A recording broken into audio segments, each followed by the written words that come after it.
Yo, what's up? Kembali lagi di channel 21. Kali ini saya akan buat konten tutorial lagi seperti biasa, tapi ini lebih eksklusif daripada sebelumnya. Kembali lagi karena di sini ada satu bagian yang saya tambahkan daripada sebelum-sebelumnya, yaitu saya akan jelaskan DOV, yaitu apa itu DOV? DOV itu adalah bokeh-bokeh, lens blur. Kalau di dunia fotografi namanya bokeh, yaitu belakang-belakangnya ngeblur seperti itu. Kemudian seperti biasa ada uh, material setting, lighting dan lain sebagainya. Tapi sebelumnya jangan lupa follow Instagram saya ada di yd.vsl di samping saya, sorry, belepotan ya. Dan jangan lupa like, comment dan subscribe channel saya Yudi21 ada di pojokan di atas. Oke. Tanpa berlama-lama lagi saya mulai proses renderingnya. Oke, di sini kita sudah disuguhkan sebuah proyekan bangunan 2 lantai, 3 lantai ya, sorry, 2 lantai, satunya bisa dibilang basement, satunya basement, 2 lantai, 1 basement seperti itu. Oke, saya akan jelaskan material settingnya terlebih dahulu. Oke, sini ada material batu, tempelan batu Jogja putih pada dindingnya. Sini material settingnya saya jelaskan langsung saja. Oke, pada reflection 13,5%. Pada roughness-nya. Kemudian pada high map di sini saya menggunakan displacement map dengan tekstur use albedo, kemudian amount-nya di sini default. Oke. Selanjutnya di sini ada batu andesit hitam, tempelan pada pilarnya. Di sini saya menggunakan 53,5% pada roughness-nya, pada reflection, kemudian high map-nya di sini saya menggunakan displacement map dengan tekstur use albedo, amount-nya default 3.00. Kemudian selanjutnya ada seperti biasa material favorit saya, kayu dengan pasangan vertikal dengan reflection roughness 51,0%, kemudian high map-nya displacement map, teksturnya di sini menggunakan use albedo, kemudian amount-nya 3,93. Saya atur ya amount-nya. Karena di sini bersifat tekstur dia, ada tekstur kayunya seperti itu. Kemudian ada material kayu, ini berlaku keseluruhan kusen dan railing dan lain sebagainya yang berhubungan dengan kayu. Materialnya sama, yaitu pada reflection roughness-nya 14,9%, kemudian high map-nya di sini saya menggunakan displacement map. Untuk teksturnya yaitu use albedo, kemudian amount-nya di sini 3.00 alias atau default. Kemudian ada cat berwarna hitam. Cat berwarna hitam di sini yang saya atur karena sifatnya glossy, semi doff. Di sini reflectionnya saya menggunakan 49,0% pada roughness. Kemudian yang lain nggak usah diatur. Kemudian ada material kaca. Di sini sebenarnya material kaca default aja. Yang penting kalian buat transparan.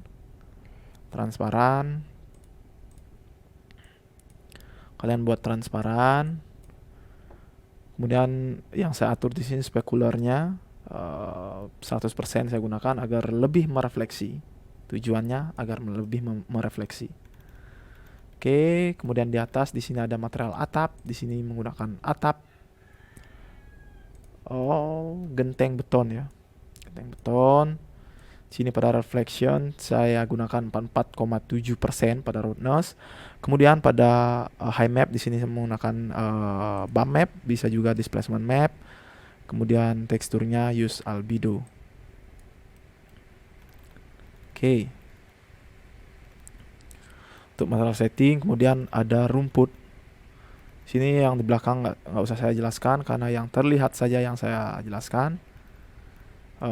Terlihat pada rendering ini saya jelaskan.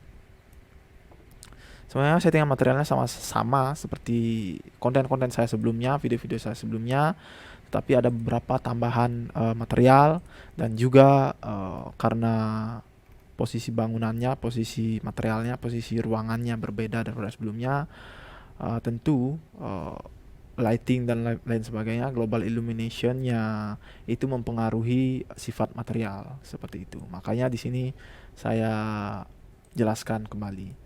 Untuk rumput di sini untuk tipenya saya menggunakan grass. Kemudian high-nya saya gunakan 7,0%. Kemudian high variationnya saya menggunakan 30,0%.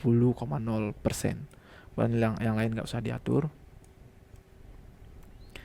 Nah, selain material setting, di sini saya juga akan jelaskan landscape-nya, yaitu tanaman-tanamannya apa saya gunakan. Untuk pada depan, pada utama, saya bilang tanaman utama yang terlihat. Kemudian di belakangnya ada tanaman pohon pendukung, bisa dibilang pohon pendukung untuk backgroundnya. Di sini tanaman utamanya saya menggunakan Kamboja, Plumeria. Kalau kalian cari di 3D Warehouse, Plumeria aja cari, nanti akan dapat seperti ini. Kalau di Bali namanya Jepun atau Kamboja juga. Sini materialnya juga disetting ya, untuk daun biasanya berlaku keseluruhan daun, termasuk ini dan lain-lain. Itu daunnya di sini ya, kalian gunakan foliage yang ada logo daunnya. Kemudian yang lain nggak usah diatur. Untuk reflection di sini atur sedikit, 23,7 pada roughness-nya. Kemudian kalau kalian kurang puas dengan refleksinya, kalian bisa tambahkan specularnya 52,3%. Kemudian high map-nya di sini gunakan displacement map seperti biasa. Kemudian teksturnya gunakan ini use albedo, kemudian amount-nya 0,30 agar lebih terasa teksturnya. Kemudian pada batangnya ini saya buat foliage juga agar cahayanya juga tembus walaupun tidak maksimal, tetapi sifat batang pohon ya seperti itu ya kan. Pada foliage, kemudian pada high map di sini saya menggunakan displacement map seperti biasa. Kemudian teksturnya use albedo, kemudian amount-nya default. Kemudian reflection di sini saya menggunakan 53,0. Specularnya kalian bisa tambahkan 24,1%. Oke. Sorry, hujan ya. Ini berlaku keseluruhan daun, sama ya. Sama. Kemudian kita menuju ke hujan.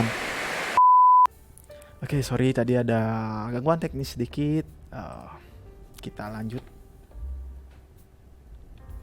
Oke,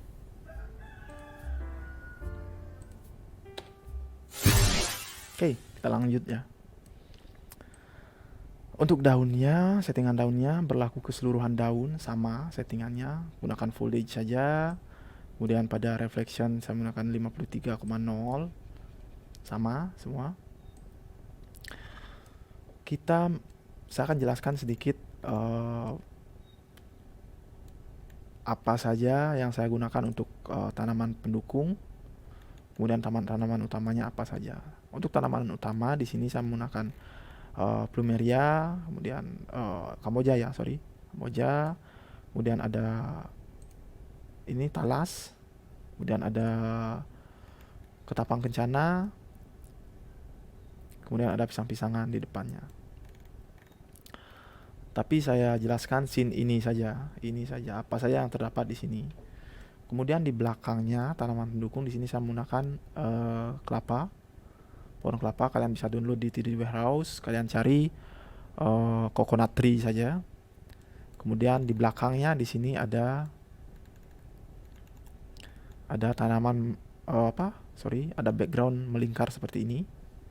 Ini untuk ini ya, untuk backgroundnya. Kalau kalian mau, kalian bisa komen di bawah atau DM saya di Instagram. Nanti saya akan bagikan tanaman pendukung belakang ini. Oke. Itu untuk tanaman landscape-nya ya. Selanjutnya saya jelaskan di sini pencahayaannya, lampunya. Di sini saya menggunakan dua jenis lampu, yaitu tiga jenis lampu, yaitu yang pertama ada yang dua ini saya menggunakan Enscape Object, yaitu Spearlight dan juga Spotlight. Kemudian untuk downlightnya yang ini ya, ini saya menggunakan material seperti biasa. Kalian bisa pelajari di video-video saya sebelumnya juga. Dan di sini saya jelaskan kembali ya. Untuk Spearlight-nya di sini untuk cahaya yang benar-benar kita perlukan untuk penerangan. Kemudian Spotlight-nya kita perlukan untuk tembakan-tembakan seperti ini. Lebih ke estetika saja. Oke, saya jelaskan Spearlight terlebih dahulu. Di sini saya grup keseluruhan lampu agar saya gampang editnya. Untuk Spearlight di sini luminous intensity-nya 486,911 CD. Kemudian light source radiusnya di sini saya menggunakan 0,86 meter. Ini sama semua settingannya. Kemudian pada Spotlight di sini saya menggunakan luminous intensity 149,323 CD. Kemudian beam angle-nya 90,0. Oke, 90,0. Oke.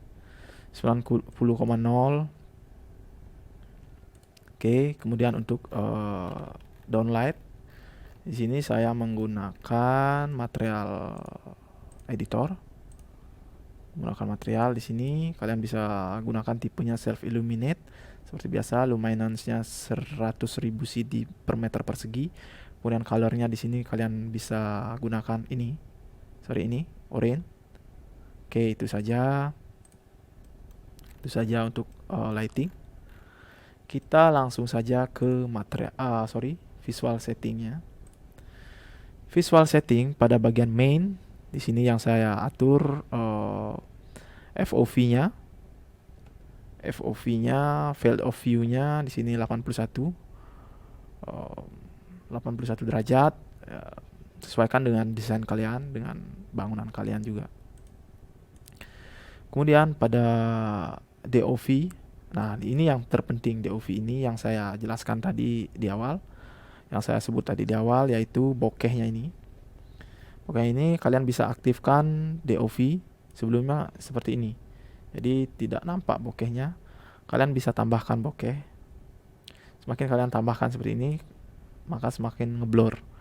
Di sini kalian bisa centang autofocusnya kalau kalian perlukan di bagian autofocusnya. Tapi kalian bisa atur manual. Di sini saya atur manual. Ini kalian bisa geser. Saya sesuaikan sudut-sudut bangunan saya agar lebih jelas. Yang mana saya poinkan, yang mana saya blurkan. Jadi yang saya poinkan adalah yang ini. Ini yang mengkilat-mengkilat ini artinya bangunan yang kalian fokuskan. Oke. Saya fokuskan di sini. Kemudian DOV-nya saya kurangi agar tidak terlalu ngeblur. Saya pakai 20% saja. Ini udah cukup. Atau saya kurangi sedikit. 20% aja dah. 20%. Oke, cukup. Kemudian kita lanjut ke image. Kalau kalian ketinggalan, saya terlalu cepat menjelaskan atau apa, kalian bisa pause, kalian screenshot, atau kalian pause, kalian capture dengan HP kalau kalian nonton di komputer atau laptop ya. Oke. Pada image di sini highlight saya atur 20%, kemudian shadow saya defaultkan 0%, kemudian saturation 121%, Kemudian color temperature 9545K. Kemudian di bawahnya ada effect pada lens flare di sini 27%. Kemudian pada bloom 36%, kemudian pada vignette 41%. Oke. Kemudian selanjutnya atmosfer. Pada atmosfer di sini pada illumination, pada sun brightness 387%. Kemudian selanjutnya night sky brightness saya nggak atur. Yang saya atur pada illumination 2 saja, sun brightness, kemudian artificial light brightness. Pada artificial light brightness-nya saya gunakan 107%. Oke, kita langsung lanjut saja ke sky. Pada sky di sini saya menggunakan skybox, yaitu filenya adalah file HDRI. Kalian bisa download file HDRI yang saya bagikan di bawah. Sudah kasih free di bawah, kalian bisa download, linknya di bawah di deskripsi. Kemudian pada brightness point as sun direction-nya saya centang. Kemudian brightness-nya saya gunakan 40,208,15 lux. Ini sesuai dengan desain kalian, sesuai dengan situasi desain kalian. Seperti itu. Kemudian pada output yang terakhir, sini resolutionnya saya menggunakan custom. Seperti biasa, saya sukanya memanjang ke atas. Karena ini kembali lagi saya jelaskan, ini mempresentasikan keseluruhan bagian bangunan. Mulai dari atas sampai ke bawah. Itu makanya saya suka dengan custom ini. Sini saya menggunakan 2800 kali 3200 untuk resolutionnya. Kemudian di sini file formatnya saya rubah menjadi JPEG seperti biasa. Oke, itu saja. Untuk hasil rendernya ini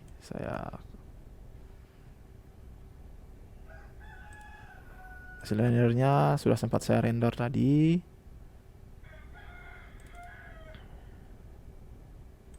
Oke, ini maka akan menghasilkan render seperti ini. Oke, ini cukup untuk file sharing melalui WA dan lain sebagainya.